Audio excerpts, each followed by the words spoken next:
નર્મદાને વધુ 5 નવી મિની બસોની ભેટ, જિલ્લામાં કુલ 11 બસો કાર્યરત. ભગવાન બિરસા મુંડા જનજાતીય ગૌરવ પરિવહન યોજના હેઠળ નર્મદા જિલ્લાને વધુ 5 નવી મિની બસોની ભેટ મળી છે. રાજપીપળા એસ.ટી. બસ મથકેથી જિલ્લા પંચાયત પ્રમુખ અંજનાબેન વસાવા, સાંસદ મનસુખભાઈ વસાવા અને ધારાસભ્ય ડો. દર્શનાબેન દેશમુખના હસ્તે બસોને લીલી ઝંડી આપી વિવિધ અંતરિયાળ રૂટ પર રવાના કરવામાં આવી હતી. આ પ્રસંગે પ્રાયોજના વહીવટદાર Amol Awate, ST. Depot manager HS. Joshi, ARTO Nimishaben Panchal તથા જિલ્લા આદિજાતિ વિકાસ અધિકારી સહિતના અધિકારીઓ ઉપસ્થિત રહ્યા હતા. વધુ 5 બસો મળતા જિલ્લામાં હવે કુલ 11 નવી મિની બસો કાર્યરત થઈ છે. આ બસો શરૂ થતા જનજાતિ અને અંતરિયાળ ગામોના વિદ્યાર્થીઓને શાળા કોલેજ સુધી સુરક્ષિત, સમયસર અને સુવિધાજનક પરિવહનની સુવિધા મળશે.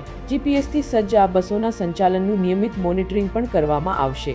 ભોઈલાલભાઈ બરિયા, નીટ 24 ન્યૂઝ, રાજપીપળા. પૂરા સમાચાર જોવા માટે નીટ 24 ન્યૂઝને સબસ્ક્રાઇબ કરો.